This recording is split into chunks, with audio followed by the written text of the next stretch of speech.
Today's edition of Johnny Vlogs brought to you by Doug, Mr. 1227. Thank you so much, Doug. He is the latest to jump onto the Patreon support bandwagon for my channel. I truly appreciate each and every one of you Patreon supporters. Thank you guys so much. So today's Johnny Vlogs, we got a lot to go over. First, we got a little channel business to talk about, so we'll start with that and then we'll dive into just a quick little update on life in Minnesota. So the channel update. First of all, you might have noticed already, but I have changed the channel name. Bye-bye, Geek and Dorks. Kind of breaks my heart a little bit. It was good knowing you.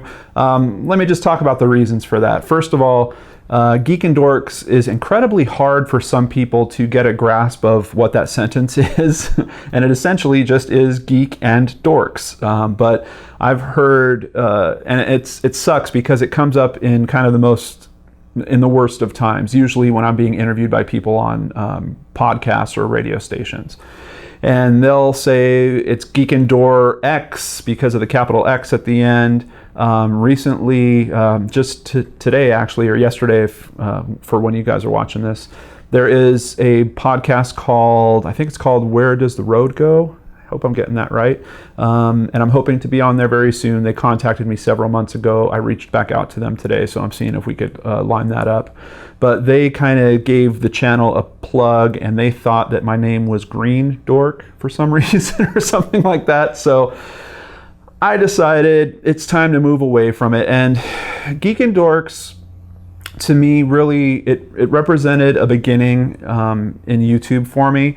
But it's not the beginning that actually kind of led to me having the success that I do now. Speaking of which, we're almost coming up on 15,000 of you subscribers out there. Thank you guys so much. It was really a different period of time. I was emulating a geek culture YouTube channel. I was really in love with the Geek and Sundry channel back then. I still like a couple of their shows, but there was this real sweet spot they hit right in the 2012, 2013 area where I really, really liked their channel. And I thought that that's just what I would be a natural fit for. I mean, I'm a former IT guy. I'd worked in the entertainment industry, supporting their technology for 13 years or so. And I always thought of myself as being a geek. I was a little bit of a comic book kid, a little bit of a WWF back then fan, now WWE. I was into things that were kind of seen as geeky or nerdy, and I was frequently called a dork. So I kind of mashed together a geek and dork, and that became Geek and Dorks. But in terms of it being a real moniker for me, people will say it to me occasionally in the comments, or maybe I'll get a message here or there and they'll kind of talk about, hey, what's up, Geek and Dork, or Geek and Dorks, if they say it properly, but they usually don't. That's part of the problem. So I think it's time to move away from that. And I really struggled because I considered heavily changing the channel name to Brain Scratch, which is available on YouTube. However, there's another channel out there called Brain Scratch Commentaries. And as it is right now, if you do a YouTube search on Brain Scratch, it already pulls my channel to the top results. And if you go under that, it's just a listing of my shows. And then somewhere in the middle of that, they'll usually have the Brain Scratch Commentaries one pop in. So I feel pretty good that if people are searching for Brain Scratch, they're going to bump into me if they take more than a second to look at it. On a Google search, it's a little different. Brain Scratch Commentaries has been written about more in other publications, so they kind of are a stronger Google search.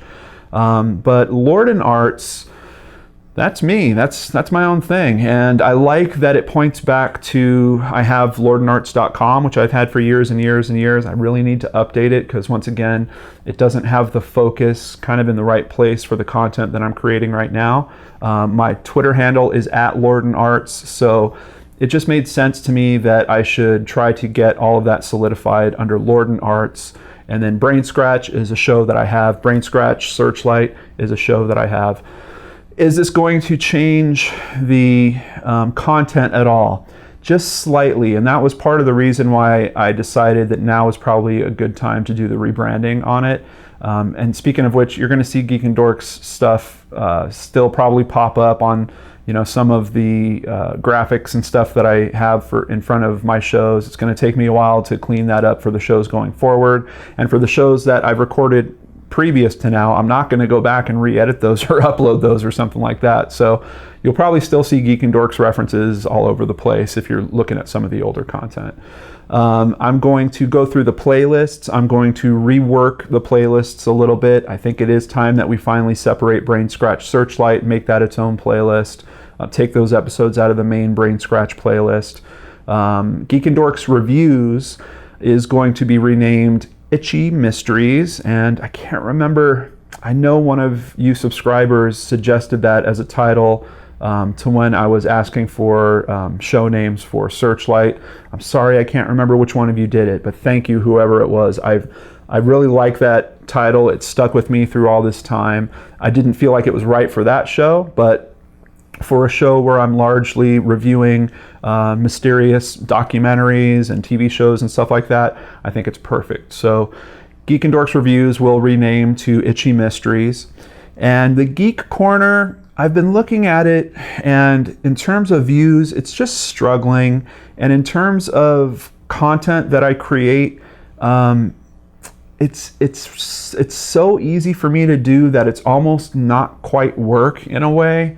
And it just feels like it's not getting the right level of attention from me for that to really be something cool. I love talking about, Star Trek. I love talking about Batman. I love talking about all that stuff. But I could just as easily do that if I'm watching other people's content and jump into their comment threads and pop my feelings in there if I really want to get them out.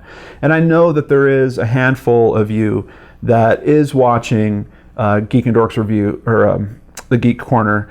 It seems like it's been leaning down a little bit over the past couple weeks, and I just think that if I put another show in that place, that it will kind of solidify my movement towards this mystery content, which does drive me to work more.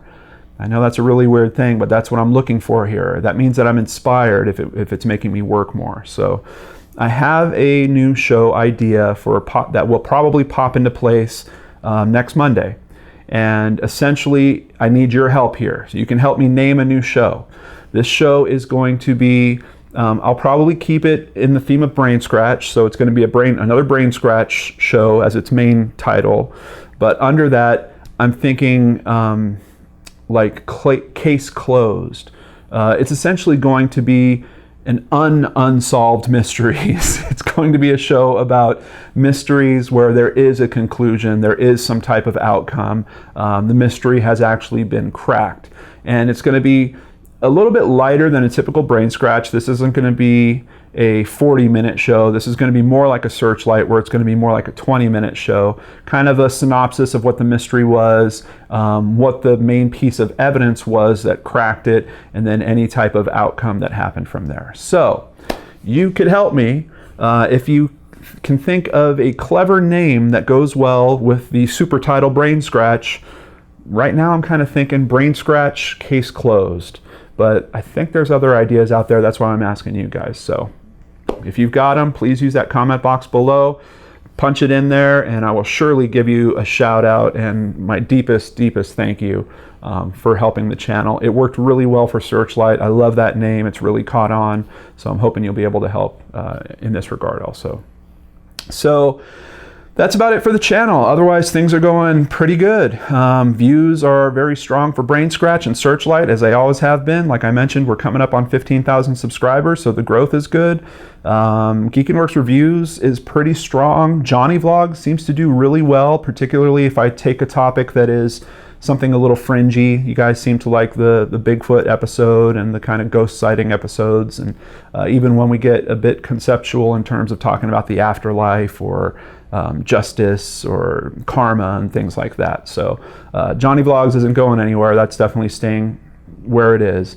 But starting next Monday, new show. What's the name? I don't know. You guys tell me. All right, so moving on. Just to give you guys a little bit of an update, I've now been in Minnesota. I guess it's coming up on about 4 months or so, and I got to experience a couple things that are a bit culturally different. First of all, they had a I guess the best way to say is it was like a beer fest at a minor league field out here that is called CHS Field. I believe the minor league team that plays there is part owned by Bill Murray. Just kind of cool trivia. But the beer fest was really fun because you have a whole bunch of different breweries show up, they set up tents, and you buy a ticket and you get this little tiny glass and you basically go from tent to tent to tent and you can try all kinds of different beer. Really, really awesome, very fun event. If you ever get a chance to do it, I highly recommend it. I went to something a bit like this in California. It was actually a vegan and beer festival, which I really enjoyed. If I remember right, that was at the Rose Bowl. So if you're in California, if you like beer and vegan food, that one is really good. This one, unfortunately, was only about the beer. Oh, bummer, huh? Tasted some really good beers, had a couple of good ciders too. Kind of, you know, usually I'm a bit more of kind of an IPA guy, but I really liked some of the ciders I was tasting out there. Not too sugary, not too sweet, but really good stuff. This past weekend, I got a really big dose of Minnesota culture. I've always heard since I moved out here, you have to go to the state fair. And it kind of signifies out here the end of summer, kind of the end of the good weather before the weather starts to turn. It starts to get dark earlier and it stays dark later into the morning. And then eventually we get that dreaded snow I've been hearing about. I'll be sure to give you guys an update on how I'm dealing with all that when that happens. But the Minnesota State Fair, really awesome. And I have been to a state fair or two in California. I went to Pomona Fairplex once. I went to the Ventura County Fair a few times. It kind of reminds me of the Ventura County Fair, but it was way bigger. It was a lot more packed. There was a ton of foot traffic. I actually wanted to try to vlog there for you guys, but there was just way too many people. The sound would have been horrible. You guys wouldn't have been able to hear a thing that I was saying. So I didn't. I did get a little footage. Here you go. This is just to give you a little bit of an idea. And this is when I first showed up, so this isn't quite as crazy as it did get an hour or two after this. There was literally just a sea of people out there, and I was amazed. I have not been at a location where you could find so many different things that are deep fried and then put on a stick. They had deep fried Twinkies on a stick, which unfortunately I didn't try. I really should have done that one. They had fruit, fresh fruit, that was put on a stick and then deep fried. I did try that. It was really good. Mini deep fried donuts. They even had cheesecake deep fried, which once again I didn't try, but I'm telling you, I ate so much other bad stuff I was already wrecked by the end of the day. They had this whole like quad area where they were just serving roasted corn. It was like a madhouse. I mean, just hundreds of people gathering up in this quad and roasted corn flying everywhere. Very cool. Of course, it had the usual carnival stuff, you know, rides and Ferris wheels and things like that. Played a couple of carnival games, which was kind of fun. You know, that one where you get the kind of the air BB gun and you try to knock out the red X in the middle. They always get you with just those little tiny tips. They're like, nope, you didn't win. Look, there's still a little red right here. Just the tiniest of tips. But it was still a blast. I really had a great time. And it was just fun kind of being in a different place, feeling a bit of a different culture out here. You can tell that people really put a lot of time and effort into the Minnesota State Fair. I hear that there's people that have regular full-time jobs that save up their vacation time and take vacation so that they can work at the State Fair. They love it that much. They just want to work the full 12 days there. Other people, friends of mine, like to go there 2 or 3 times before it's done. And it's kind of just a cool way to end the summer out here. And like I said, I'll give you an update when we get into that nasty, nasty winter I keep hearing about, and I'll let you know how I'm doing. Luckily, I don't have to go very far to have fun. I pretty much fire up the camera and talk to you guys. So that is it for today's Johnny Vlogs. Thank you so much for hanging out. Remember, give me those show ideas, those show title ideas in the description box below. I'd really, really love to hear from you on that. I hope you're having an awesome day, and I will catch you on the next show on the Lord and Arts channel. Take care, everyone. Let me get that out right. Take care, everyone.